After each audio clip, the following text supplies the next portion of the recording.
Hey guys, so today if you want to know what's causing you to, when you run or got stomach cramps, watch this video, hopefully it'll help. Please give it a like and a subscribe if you enjoy it and if it's helped you. Okay, so I appreciate this isn't my usual content, but I'm going to try something a bit different. Hopefully this will help one or even two of you. But I know that I suffered from it quite a bit when I first started running. Still creeps up every now and then, but hopefully I've helped you isolate sort of some of the issues you may be having and how to prevent them. Well, the gastrointestinal distress, so GI distress, that's the runner's trots, aka the runner's not great. Okay, so first of all, this problem is pretty prevalent. A lot of people suffer from it. When I was reading Runner's World, 30 to 50% they reported suffer from it or are affected by it, and actually the American Medical Society of Sports Medicine, they reported up to 90% of runners are affected. So it's a big problem. Obviously there's a huge range there, 30 to 90%. But it obviously just shows that a lot of people are affected. So GI distress has caught out some pretty famous athletes, world class, the world's best, and most notoriously and most famously is Paul Radcliffe in the 2005 London Marathon. So have a look. I don't know how she managed to go on and win as well, which is pretty impressive, but it just shows that the people at the top of the game, the elites, are also affected. Okay, so this is your warning. It's not too graphic, but you get the idea of the video which I'm going to show you, so just be warned. It's 10 seconds long, so skip on 10 seconds if you want to miss it, but it gives you an idea of it's not just us who it affects, it's everyone.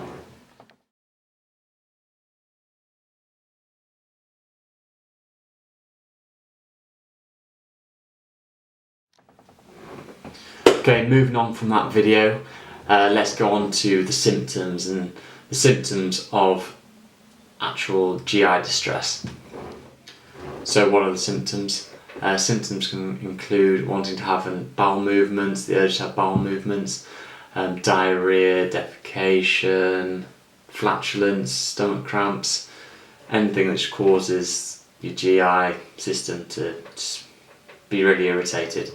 Right, let's get into the important stuff, so the stuff which can actually be the causes and how we can resolve them. First of all, I want you to have a look at this research paper.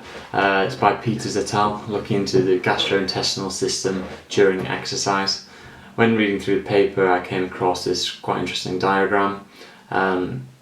It's pretty complex, but what it does show is how there's so many different factors that can affect your GI system. Okay, first we're going to talk about the mechanical trauma of the GI tract. Oh, that's a mouthful, isn't it?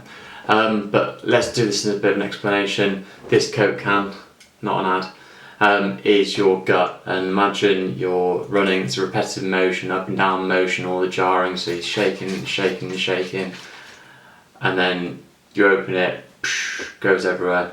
I'm not going to open it, I'm going to put that back in the fridge, but you get the idea. Basically all the churning, everything's in your stomach's being churned up, and all this repetitive up and down motion is going to cause a lot of distress and stomach ache, and you're not going to feel great from it. So unfortunately there's not much you can do about the motion of running. We're going out for a run, you can't really change that up, but what you can do, and it leads nicely on to the next point, is control the volume in your stomach, also the timing of when you eat. You've probably heard that you shouldn't eat an hour before you run, and this is basically why you want to limit the amount which is in your gut when you're actually running.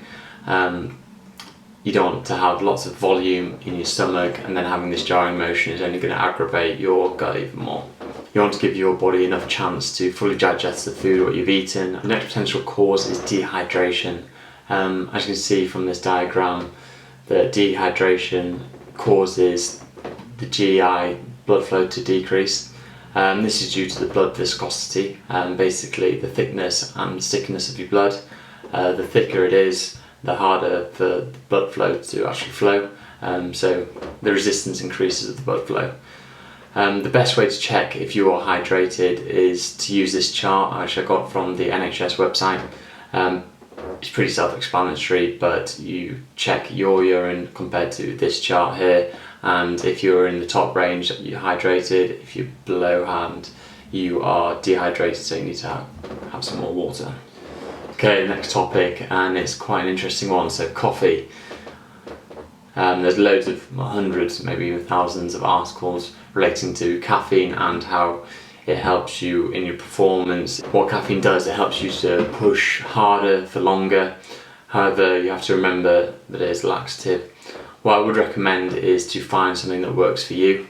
I have coffee first thing in the morning. So in the morning it flushes everything out of your system. It's probably the best way I can put it. And then I can go for my run. If I have a coffee and it hasn't worked its magic yet, I'll postpone my run because I know I'll have problems in my run if I don't go. So it's about juggling it. What I would say is if you're struggling, maybe cut out your coffee altogether, see if that has an impact, and then you can maybe slowly start to introduce it and start with small amounts and you can gradually increase it. Okay, number 4 is nutrition.